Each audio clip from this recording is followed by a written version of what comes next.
गुरु प्यारी साथ संगत जी, राधा स्वामी जी।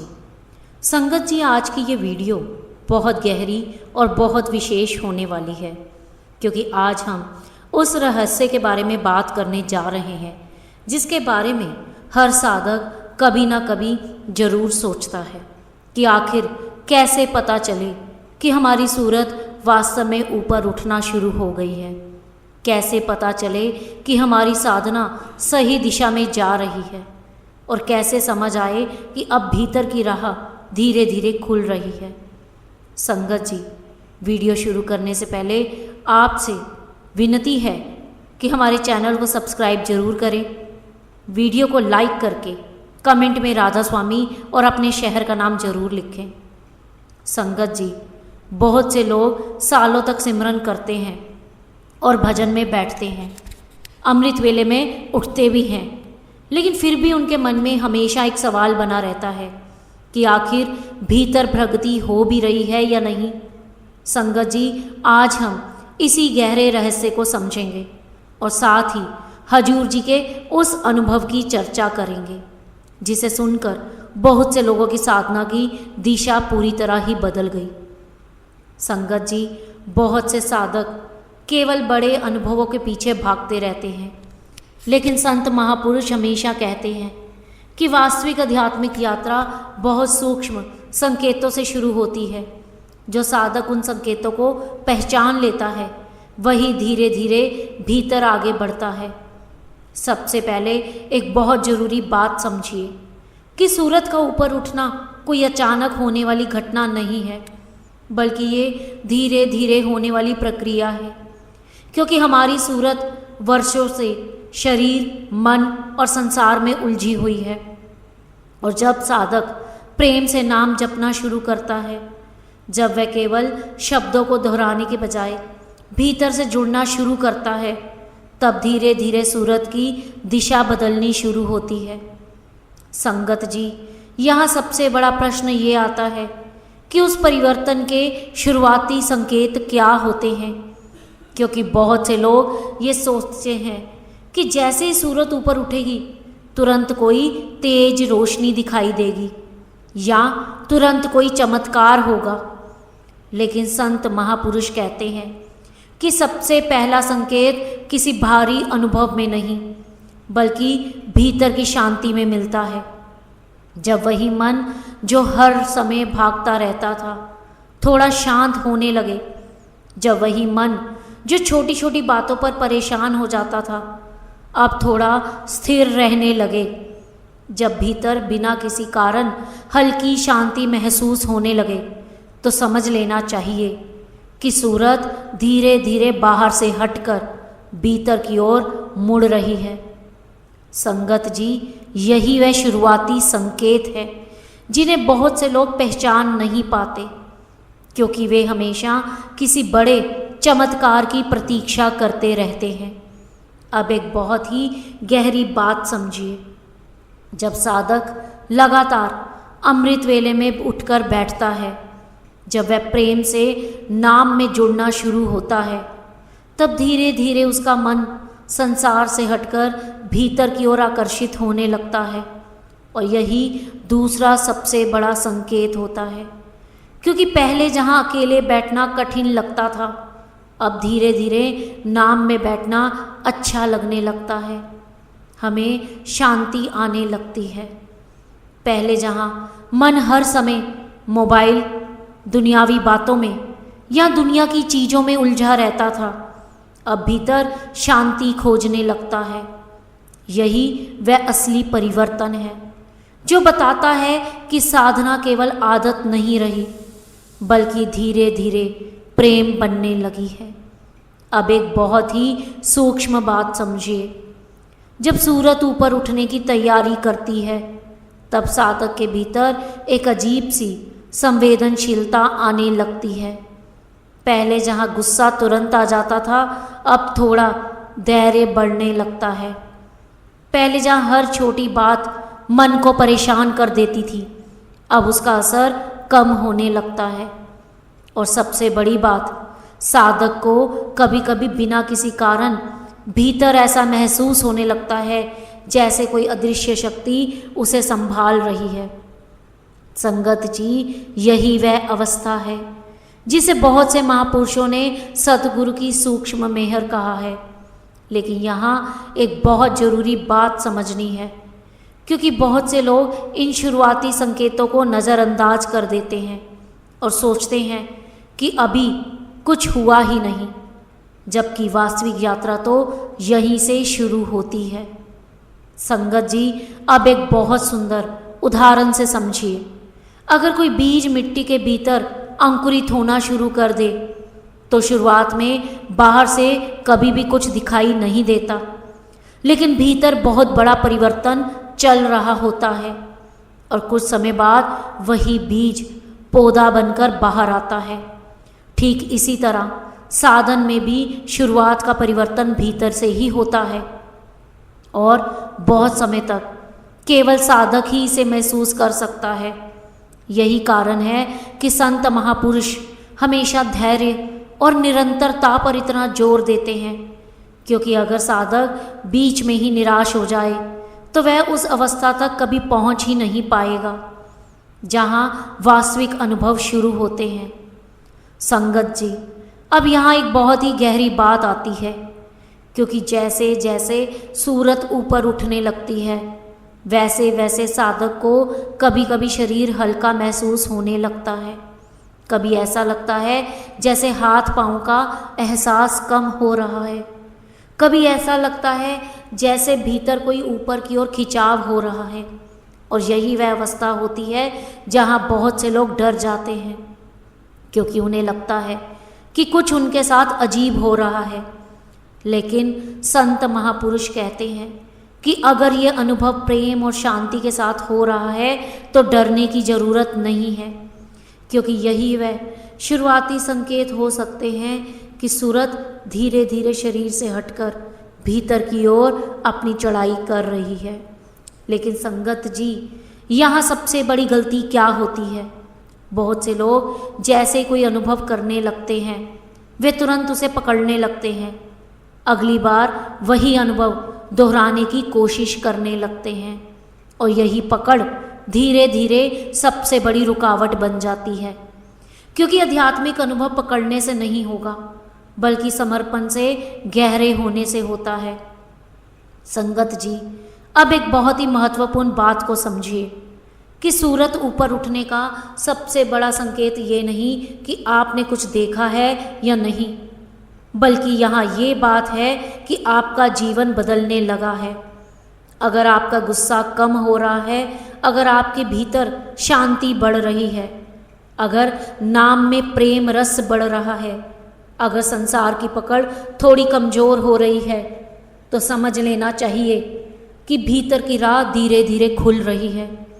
संगत जी, लेकिन अभी सबसे बड़ा रहस्य बाकी है, क्योंकि बहुत से लोग इन शुरुआती संकेतों के बाद भी एक ऐसी गलती कर बैठते हैं जिससे उनकी पूरी साधना रुक जाती है और उन्हें पता भी नहीं चलता कि गलती कहाँ हो रही है।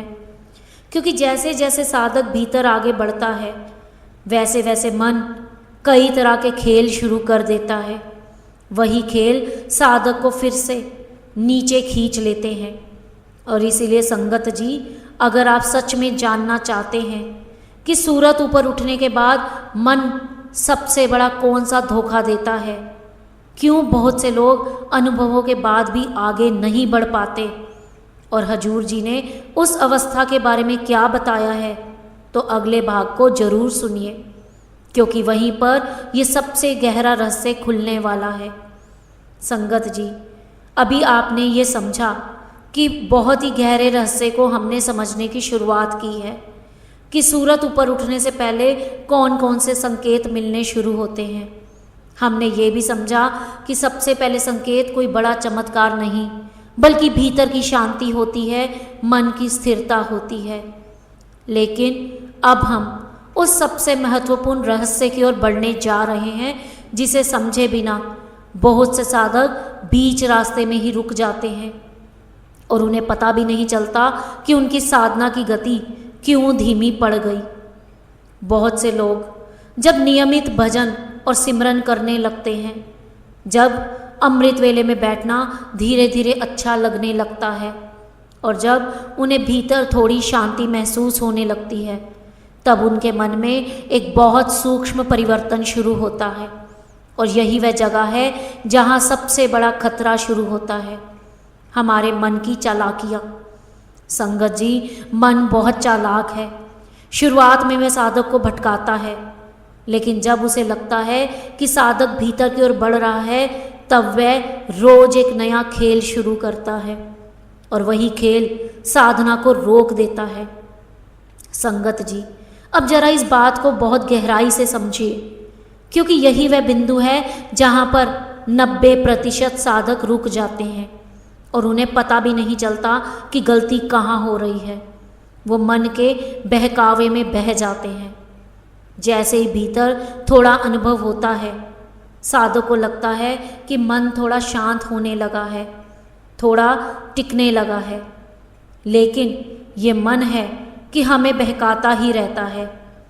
साधक के भीतर ये भाव आने लगता है कि शायद मैं आगे बढ़ रहा हूँ। यही मैं धीरे से सबसे बड़ी दीवार बन जाता है। संगत जी, मन ही है जो हमारे अंदर अहंकार लेकर आता है, जहाँ पर मैं और मेरी की भावना को खड़ा कर देता है। यही मैं धीरे धीरे सबसे बड़ी दीवार बन जाती है, क्योंकि जहाँ पर मैं आ गया वहाँ पर समर्पण कमज़ोर होने लगता है। संत महापुरुष हमेशा कहते हैं कि साधना का मार्ग ऊपर जाने का नहीं, बल्कि मिटने का मार्ग है।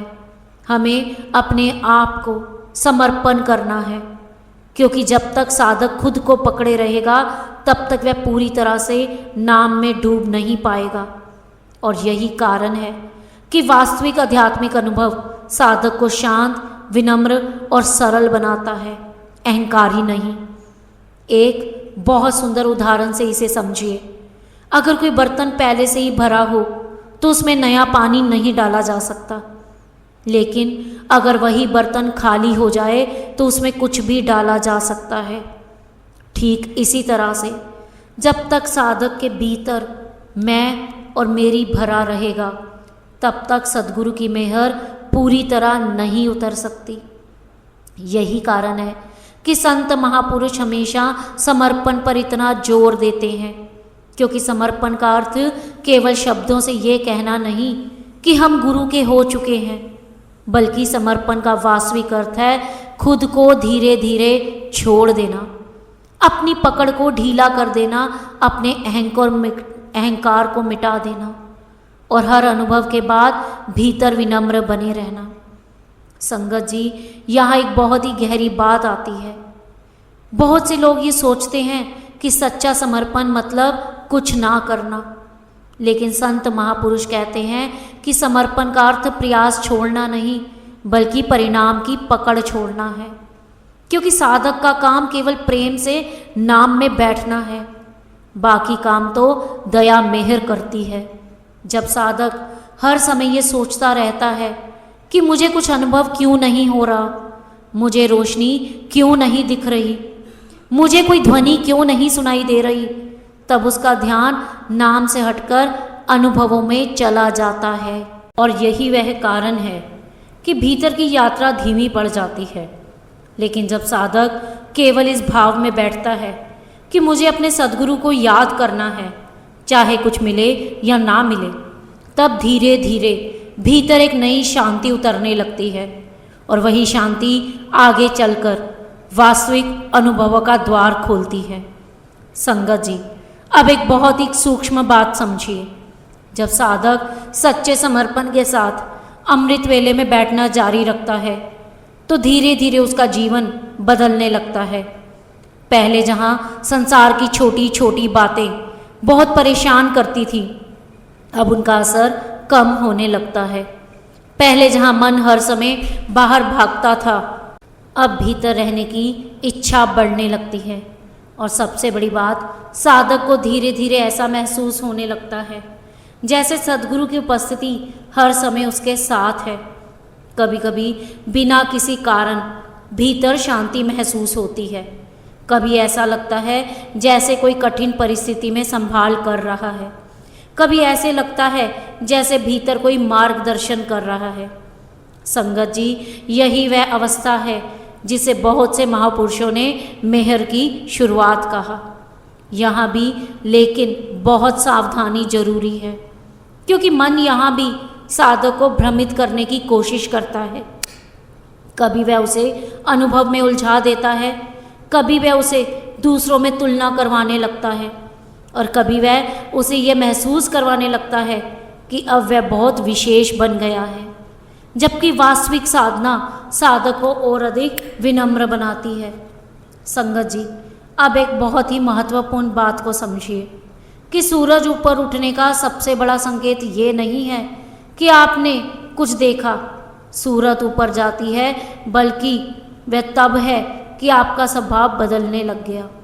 अगर आपका गुस्सा कम हो रहा है, अगर भीतर धैर्य बढ़ रहा है, और अगर मन थोड़ा शांत रहने लगा है, और अगर नाम में प्रेम बढ़ने लगा है, तो समझ लेना चाहिए कि वास्तविक यात्रा शुरू हो चुकी है। अब साधक को अकेले बैठना अच्छा लगने लगता है। उसे भीतर की शांति संसार की किसी भी चीज़ से अधिक मूल्यवान लगने लगती है, और धीरे धीरे यही भजन जो पहले संघर्ष लगता था अब प्रेम बन जाता है। लेकिन अभी सबसे गहरा रहस्य बाकी है, क्योंकि बहुत से लोग ये नहीं समझते कि जब सूरत वापस में ऊपर उठना शुरू करती है तो भीतर कौन कौन से अनुभव हो सकते हैं, और क्यों कुछ साधक उस अवस्था में डर जाते हैं। क्योंकि जैसे जैसे साधना गहरी होती है, वैसे वैसे शरीर में और मन के साथ जुड़ाव थोड़ा ढीला होने लगता है। यही अनुभव बहुत से लोगों को भ्रमित कर देता है। अगर आप सच में जानना चाहते हैं कि सूरत ऊपर उठने के शुरुआती गहरे अनुभव क्या होते हैं, तो कुछ लोगों को शरीर हल्का महसूस होने लगता है। ऐसा क्यों होता है, और हजूर जी ने उस अवस्था के बारे में क्या बताया है, तो संगत जी अगले भाग को जरूर सुनिए, क्योंकि वहीं पर यह सबसे गहरा आध्यात्मिक रहस्य खुलने वाला है। संगत जी, अब हम इस पूरी चर्चा के उस सबसे गहरे प्रभाव पर पहुंच चुके हैं जहां से भीतर की यात्रा वास्तव में शुरू होती है।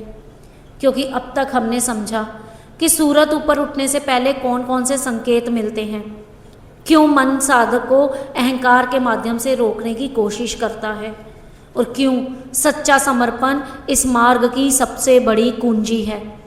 लेकिन अब हम उस अवस्था को समझेंगे जहाँ सूरत वास्तव में ऊपर उठना शुरू करती है, और जहाँ साधक पहली बार वह अनुभव महसूस करता है जिसे शब्दों में समझना बहुत कठिन है। संगत जी, सबसे पहले एक बहुत ही महत्वपूर्ण बात समझिए। जब साधक लगातार प्रेम से, समर्पण से और निरंतरता के साथ अमृत वेले में बैठना शुरू करता है, तो धीरे धीरे उसके भीतर एक बहुत सूक्ष्म परिवर्तन शुरू होता है, जिसे शुरुआत में वह समझ नहीं पाता, क्योंकि ये परिवर्तन अचानक नहीं आता, बल्कि धीरे धीरे बढ़ता है। और यही कारण है कि बहुत से लोग उस अवस्था को पहचान नहीं पाते। पहले साधक को केवल थोड़ी शांति महसूस होती है, फिर धीरे धीरे मन का शोर कम होने लगता है, फिर ऐसा लगता है जैसे भीतर कोई स्थिरता बन रही है, और फिर एक समय ऐसा आता है जब सिमरन केवल शब्द नहीं रह जाता, बल्कि भीतर एक धारा की तरह चलने लगता है। यही वह शुरुआती अवस्था है जहाँ से सूरत धीरे धीरे ऊपर उठना शुरू करती है। यहाँ एक और बात को समझिए। जब सूरत शरीर से हटकर भीतर की ओर मुड़ना शुरू करती है, तो सबसे पहला अनुभव जो बहुत से साधकों को होता है वह है शरीर का हल्का महसूस होना। क्योंकि जैसे जैसे ध्यान गहरा होने लगता है, वैसे वैसे शरीर का बोध थोड़ा कम होने लगता है। कभी कभी ऐसा महसूस होता है जैसे हाथ पाँव का एहसास कम हो रहा है, और कभी ऐसे लगता है जैसे शरीर बहुत हल्का हो गया है और हमें कोई ऊपर खिंचाव महसूस होता है। यहाँ पर बहुत से साधक डर जाते हैं, लेकिन हमें डरना नहीं है, हमें अपना प्रेम समर्पण बनाए रखना है। इसे एक बहुत ही सुंदर उदाहरण से समझते हैं। अगर कोई पक्षी लंबे समय तक पिंजरे में बंद रहे और फिर पहली बार बाहर निकलने लगे तो शुरुआत में उसे डर लगेगा, क्योंकि उसने उड़ना भूल गया है, उसे उड़ना याद नहीं है। लेकिन धीरे धीरे वही पक्षी खुले आकाश में उड़ना सीख जाता है। ठीक इसी तरह से हमारी सूरत भी वर्षों से शरीर और संसार में उलझी हुई है, और जब वह पहली बार भीतर की ओर मुड़ती है तो मन घबरा जाता है कि उसके लिए ये सब कुछ नया है। यही कारण है कि बहुत से साधक उस अवस्था में आंखें खोल देते हैं और तुरंत उठ जाते हैं, या फिर डर के कारण अपनी साधना को रोक देते हैं। संगत जी, हमें यहाँ पर आंखें नहीं खोलनी, हमें डर कर उठना नहीं है, जबकि सच्चाई ये है कि वही यह दरवाज़ा होता है जहाँ से भीतर की यात्रा वास्तव में शुरू होती है। अब एक बहुत ही सूक्ष्म बात समझिए। जब साधक लगातार अमृत वेले में बैठता है और समर्पण के साथ नाम में जुड़ता है तो धीरे धीरे कभी कभी भीतर बहुत गहरी शांति महसूस होने लगती है।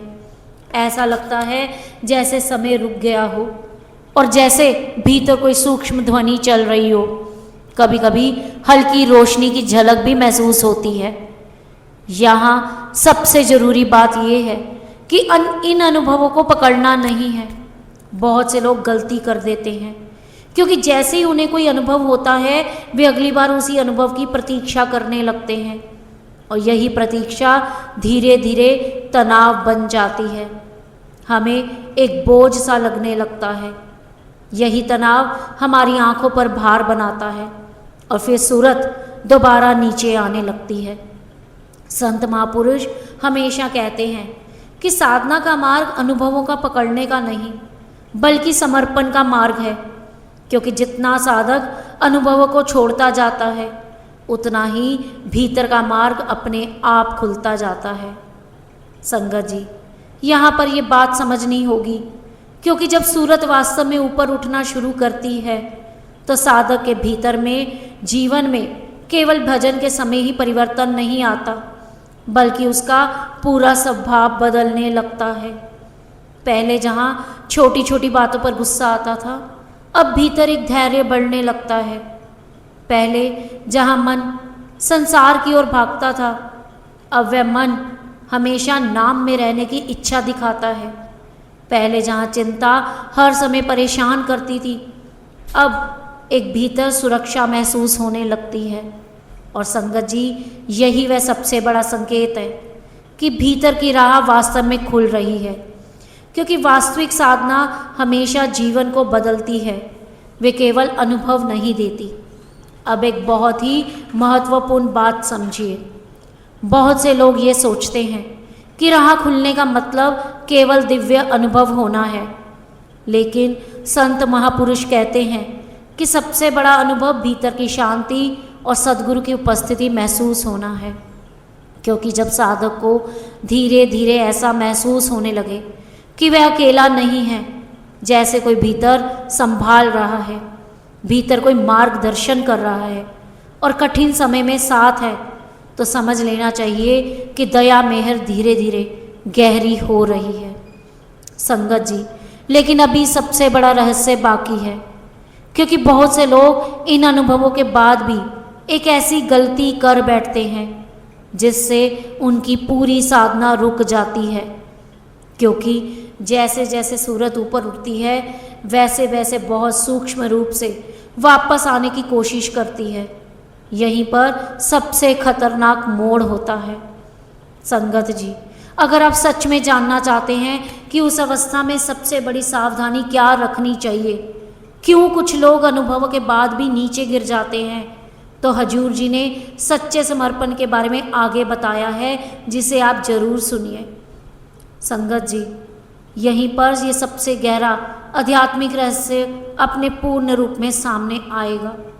अब हम इस पूरी चर्चा के उस सबसे महत्वपूर्ण पड़ाव पर पहुंच चुके हैं, जहां से ये समझ आता है कि बहुत से साधक शुरुआती अनुभवों के बाद भी आगे क्यों नहीं बढ़ पाते। क्योंकि अब तक हमने समझा कि सूरत ऊपर उठने के शुरुआती संकेत क्या होते हैं, क्यों हमारा शरीर हल्का महसूस होने लगता है, क्यों भीतर सूक्ष्म शांति बढ़ने लगती है, और क्यों बहुत से साधक उस अवस्था में डर जाते हैं। लेकिन अब जो बात हम समझने जा रहे हैं वह सबसे गहरा रहस्य है। इसे जाने बिना साधना अधूरी रह सकती है। संगत जी, बहुत से लोग जब पहली बार भीतर थोड़ी शांति महसूस करते हैं, जब पहली बार उन्हें लगता है कि ध्यान थोड़ा टिकने लगा है, अब उन्हें अमृत वेला अच्छा लगने लगता है कि अब थोड़ा ध्यान टिक रहा है, अब भीतर कुछ अलग महसूस होने लगा है, तब धीरे धीरे उनके भीतर एक बहुत सूक्ष्म गर्व जन्मने लगता है। यही वह जगह है जहाँ साधना रुकनी शुरू हो जाती है, क्योंकि मन बहुत चालाक है। शुरुआत में वह साधक को भटकाता है, लेकिन जब उसे लगता है कि साधक भीतर की ओर बढ़ रहा है, तब वह अहंकार के माध्यम से उसे रोकने की कोशिश करता है। संगत जी, ये अहंकार है जो हमें आगे बढ़ने नहीं देता। हमें अहंकार हो जाता है कि हम अंदर चढ़ाई कर रहे हैं, हमें रोशनी दिख रही है, इन सब बातों का हमें अहंकार हो जाता है। और हम अहंकार में आकर कि हम दूसरों से बेहतर हो रहे हैं, हम कभी कभी दूसरों को अपनी बातें बता भी देते हैं। लेकिन संत पुरुष कहते हैं कि हमें यहाँ पर अपने अनुभवों को किसी के साथ साझा नहीं करना है। संत महापुरुष हमेशा कहते हैं कि साधना का मार्ग ऊपर उठने का नहीं, बल्कि अपने आप को मिटाने का मार्ग है। जब तक साधक खुद को पकड़े रहेगा, तब तक वह पूरी तरह शब्द में डूब नहीं पाएगा। यही कारण है कि वास्तविक साधना साधक को विनम्र बनाती है, शांत बनाती है और भीतर से छोटा महसूस करती है। संगत जी, एक सुंदर उदाहरण से समझिए।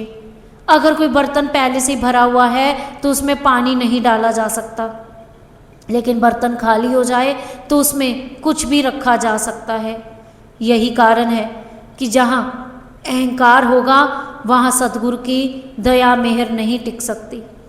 अगर हमारा बर्तन, हमारा मन साफ है तो सतगुरु की दया मेहर उसमें जरूर टिकेगी। जब साधक सच्चे समर्पण के साथ अमृत वेले में बैठना जारी रखता है तो धीरे धीरे उसका जीवन बदलने लगता है। पहले जहाँ संसार की छोटी छोटी बातें बहुत परेशान करती थी, अब उनका असर कम होने लगता है। पहले जहाँ मन हर समय बाहर भागता था, अब भीतर रहने की इच्छा बढ़ने लगती है। और अब सद्गुरु की उपस्थिति हर समय उसके साथ है। उसे महसूस होता है कि सद्गुरु मेरे साथ हैं, वे पल पल हमारा मार्गदर्शन कर रहे हैं, वे हमारी पूरी संभाल कर रहे हैं।